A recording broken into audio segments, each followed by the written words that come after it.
26 de octubre de 2025. El Ministerio de Defensa de Rusia publica este video que acabas de ver. Putin anuncia al mundo: probamos con éxito el Burevestnik, un arma única que nadie más en el mundo tiene, invencible ante cualquier defensa. Las cifras impresionan: 14.000 kilómetros recorridos, 15 horas en el aire. Este es el Burevestnik, un misil de crucero experimental que la OTAN llama Skyfall. Cuenta con un motor nuclear y alcance ilimitado, y según los rusos, es capaz de evadir cualquier defensa. Durante este lanzamiento, Putin quería dejar un mensaje claro al mundo: no se metan con Rusia, tenemos armas imparables. Pero apenas unas horas después de ese anuncio, algo sucedió en Moscú, algo que Putin no quería que vieras, algo que hizo que Rusia entrara en pánico. Antes de llegar a eso, necesitas saber lo que Putin no contó sobre ese misil invencible. Porque la historia del Burevestnik no comienza en 2025, comienza en 2016, y es una historia de fracasos. Desde 2016, Rusia intentó probar ese misil 13 veces, 13 intentos, ¿y sabes cuántos funcionaron? Apenas 2, y aún esas 2 no fueron exactamente éxitos completos. Las primeras pruebas fueron desastrosas. El motor nuclear simplemente no encendía. Una prueba duró 7 segundos, otra 15 segundos. Y entonces, silencio. El motor falló antes incluso de empezar a funcionar de verdad. Pero lo peor estaba por venir. Agosto de 2019, Mar Blanco, cerca de Nionoxa, una explosión, 5 científicos nucleares rusos muertos, radiación detectada en la zona. El accidente fue tan grave que los analistas occidentales empezaron a llamar al Burevestnik el Chernóbil volador. Un misil tan peligroso que mata incluso a los científicos que lo desarrollan. Tras ese desastre, muchos expertos pensaron que Rusia abandonó el proyecto. Era demasiado peligroso, demasiado caro y no funcionaba. Entonces, de repente, en octubre de 2025, Putin aparece diciendo que el misil voló durante 15 horas, pero ¿realmente voló? Y aquí llegamos al problema. Cuando enciendes un motor nuclear, deja rastros, partículas radiactivas en el aire. Es imposible ocultarlo. Estados Unidos tiene sensores repartidos por todo el mundo que detectan hasta los rastros más pequeños de radiación. Si el Burevestnik realmente hubiera volado durante 15 horas con el motor nuclear encendido, los estadounidenses lo habrían detectado, pero no detectaron nada. Ninguna alerta, ninguna confirmación, solo el video de Rusia y las palabras de Putin, y hay más. ¿Sabes? Esa tecnología que Putin llama única en el mundo, Estados Unidos ya la probó en los años 50. El proyecto se llamaba Plutón. La idea era exactamente la misma, un misil con motor nuclear de alcance ilimitado. ¿Sabes qué pasó? Los estadounidenses abandonaron el proyecto. El motivo era bastante obvio. Era demasiado peligroso, contaminación radioactiva, riesgo de accidentes. Y al final de cuentas no era mejor que los misiles balísticos que ya tenían. Eso fue hace 70 años. En otras palabras, lo que estás viendo es a Putin tratando de vender como revolucionaria una tecnología que Estados Unidos consideró basura tóxica desde 1960. Pero Putin necesitaba hacer ese anuncio, necesitaba mostrar fuerza. Porque Rusia está desesperada, las sanciones económicas están destruyendo la economía rusa. Y mira lo que pasó justo después del anuncio. El gobierno ruso envió a un diplomático a Estados Unidos no para amenazar, sino para pedir que los estadounidenses quitaran las sanciones. Así es, horas después de anunciar un arma invencible, Rusia está suplicando a Estados Unidos que alivie la presión económica. Si tienes un arma tan poderosa, ¿por qué estás pidiendo favores? Justo en ese momento, Ucrania decidió responder, no con palabras, sino con acción.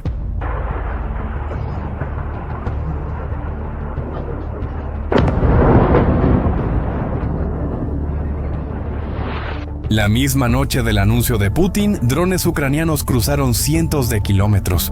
¿El destino? Moscú. La respuesta ucraniana fue inmediata y brutal. Los drones atravesaron todas las capas de defensa aérea rusa. Sistemas de misiles que cuestan millones de dólares, radares de última generación, batallones enteros dedicados a proteger la capital. ¿Y sabes qué pasó? Los drones pasaron. No fue un dron, no fueron dos, fue un ataque coordinado. Mientras las defensas rusas intentaban derribar los drones, algo extraño sucedió. Hay reportes en redes sociales de que un sistema de defensa aérea ruso, ubicado en Moscú, probablemente falló el objetivo y alcanzó un edificio residencial. Tenemos el video para mostrar, pero no se ve bien. Obsérvalo y concluye por ti mismo.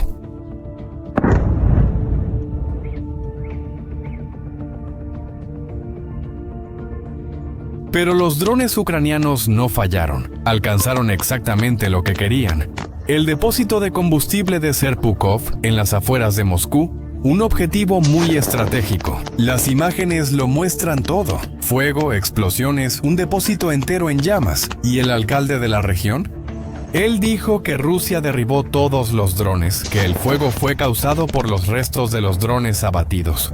Sí, escuchaste bien, restos. Piénsalo por un segundo. Si los restos de drones causan ese nivel de destrucción, imagina lo que haría un dron entero. Esa es la narrativa oficial rusa. Y, seamos sinceros, hasta parece una broma. Pero espera, que se pone mejor, o peor, dependiendo de cómo lo veas. Porque no fue un ataque aislado. En los últimos meses, Ucrania ha estado atacando refinerías y depósitos de combustible en toda Rusia. Y según las propias autoridades rusas, el 40% de las refinerías rusas ya han sido dañadas. 40%. Todo por esos supuestos restos de drones. Y para hacer eso, Ucrania está usando drones que cuestan entre $10,000 y $50,000. Mientras tanto, un solo misil antiaéreo ruso puede costar más de $1 millón. Piensa en las matemáticas. Rusia está gastando millones para intentar derribar drones que cuestan miles, y aún así los drones logran pasar. Esta es una guerra asimétrica y Ucrania está ganando.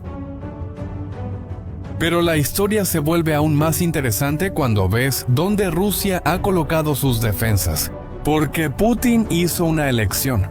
Él concentró prácticamente todas las defensas aéreas más avanzadas de Rusia en un solo lugar. Moscú. Imágenes satelitales y análisis de inteligencia lo muestran claramente. Sistemas S-400, sistemas S-300, Pantsir, todos formando anillos concéntricos alrededor de la capital. Moscú parece una fortaleza, protegida por múltiples capas de defensa antiaérea. Ahora, mira el resto de Rusia. Prácticamente nada. Moscú tiene 13 millones de habitantes, pero hay 132 millones de rusos viviendo fuera de Moscú y Putin los dejó desprotegidos. Todas las defensas fueron trasladadas para proteger el Kremlin. Para protegerlo a él. Por eso las refinerías y los depósitos de combustible están siendo atacados casi todos los días, porque no hay defensas para protegerlos. Putin tuvo que elegir entre él o su país, y como puedes ver, se eligió a sí mismo.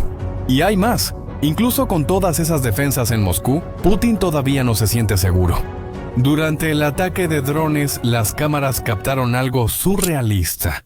Soldados rusos posicionados afuera del Kremlin con ametralladoras sobre camiones esperando drones. Así es, Putin tiene miles de millones de dólares en sistemas antiaéreos alrededor de Moscú, pero aún así pone soldados con ametralladoras en la calle. O no confía en sus propias defensas, o está completamente paranoico. Lo más probable es que sean las dos cosas. ¿Sabes cuál es la parte más extraña de esta historia? La Fuerza Aérea Rusa simplemente huyó. Sí, huyó. Cuando comenzaron las alertas de drones, los aeropuertos militares alrededor de Moscú fueron cerrados temporalmente. Eso es normal, pero lo que no es normal es lo que pasó después. La Fuerza Aérea Rusa evacuó sus jets más valiosos, Su-34, Su-35, Mikoyan Gurevich, 29, Tupolev 160, Tupolev 95, aviones estratégicos que cuestan decenas de millones de dólares cada uno. Todos despegaron y se dirigieron a bases más lejanas. Huyeron de su propia capital. ¿El motivo? Ellos saben lo que pasó antes. ¿Recuerdas la Operación Telaraña? En una sola mañana, Ucrania destruyó $7,000 millones en aviones rusos. 7,000 millones. Los generales rusos aprendieron la lección una mañana. No confían en las defensas de Moscú. Si así fuera, habrían dejado los aviones, pero huyeron. Piensa en la ironía. Moscú tiene las defensas antiaéreas más fuertes de Rusia. Putin acaba de anunciar un arma invencible. Aún así, la Fuerza Aérea Rusa no confía lo suficiente para dejar los aviones en la capital durante un ataque de drones. Eso nos dice mucho. Piénsalo, Rusia está proyectando fuerza al mundo, pero por dentro tiene miedo y Putin lo sabe. Por eso, sigue repitiendo la misma narrativa, la misma excusa, la misma mentira que ha contado durante años. La historia de la OTAN, de la promesa rota, seguro que ya la has escuchado, ¿verdad? Putin dice que Occidente prometió que la OTAN no se expandiría hacia el este después de la caída de la Unión Soviética, y que esa promesa fue rota, y que, por eso, Rusia se vio obligada a invadir Ucrania. Esa es su justificación oficial. Pero hay un problema. Esa narrativa ya se vino abajo. Vamos a los hechos. En 1990, durante las negociaciones sobre la reunificación de Alemania, hubo conversaciones sobre la OTAN. El secretario de Estado estadounidense, James Baker, le dijo a Gorbachev que la OTAN no se movería ni una pulgada hacia el este. Pero el contexto importa. Esa conversación era específicamente sobre Alemania Oriental, sobre no poner tropas de la OTAN en el territorio de la antigua Alemania comunista después de la reunificación. Y ese compromiso se cumplió. Hasta hoy, décadas después, no hay bases permanentes de la OTAN en la antigua Alemania Oriental. Pero nunca hubo discusión ni promesas sobre otros países de Europa del Este. Polonia, Hungría, República Checa, países bálticos. Nada de eso se mencionó en las negociaciones de 1990. ¿Por qué? Porque en ese momento esos países todavía formaban parte del Pacto de Varsovia. Nadie estaba pensando en la expansión de la OTAN, porque el Pacto de Varsovia aún existía. ¿Y sabes quién confirmó eso? El propio Gorbachev. En entrevistas años después, Gorbachev fue preguntado directamente sobre esa supuesta promesa y él dijo: el tema de la expansión de la OTAN no se discutió en ese momento, no se mencionó.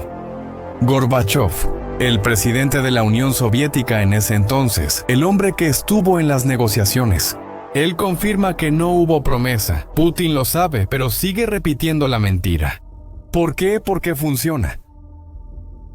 Si repites una mentira el tiempo suficiente, lo bastante fuerte, la gente empieza a creer y esa mentira cumple un propósito. Le da a Putin una excusa permanente, una justificación eterna, para agredir a los vecinos, para rechazar a Occidente, para presentarse como víctima. Pero aquí está la verdadera pregunta que Putin nunca responde. Si Rusia es tan fuerte, tan justa, tan buena, ¿por qué todos los países vecinos quieren entrar a la OTAN? ¿Por qué Polonia se apresuró a unirse y los países bálticos hicieron fila? ¿Por qué Finlandia y Suecia, que se mantuvieron neutrales durante décadas, de repente decidieron entrar a la OTAN después de la invasión de Ucrania? Tal vez, solo tal vez, el problema no sea la OTAN, tal vez el problema sea Rusia. Pero Putin nunca hace esa pregunta porque él ya sabe la respuesta. Y ahora, después de todo esto, ¿puedes ver el panorama completo? Putin anuncia un arma invencible, que probablemente no funciona, basada en tecnología que Estados Unidos abandonó en los años 50. Envía diplomáticos para suplicar alivio de sanciones. Concentra todas las defensas en Moscú, dejando el resto del país expuesto. Y aún así, drones ucranianos de $10,000 pasan por las defensas de 500 millones y queman objetivos estratégicos. La propia Fuerza Aérea Rusa huye de la capital. Y para justificar todo esto, Putin repite una mentira sobre la OTAN, que el propio Gorbachev desmintió. Esta es la Rusia de Putin. Parece muy poderosa de lejos, pero cuando la miras de cerca empiezas a ver las grietas. Ucrania entendió eso y se lo está mostrando al mundo. Putin quiere que creas que Rusia es una superpotencia. Pero las superpotencias no huyen de su propia capital. No necesitan poner ametralladoras en camiones para proteger a su líder. No mienten sobre tecnología de hace 60 años y no suplican por alivio de sanciones justo después de anunciar un arma invencible. Ucrania no solo está luchando contra Rusia, está desmontando sus faroles. Cuéntame en los comentarios, ¿piensas que el misil Burevestnik funcionó o solo fue propaganda? Deja tu opinión aquí abajo. Y si te gustó este contenido, compártelo con esa persona que necesita entender lo que realmente está pasando en esta guerra. Suscríbete al canal para más análisis como este. Nos vemos en el próximo video.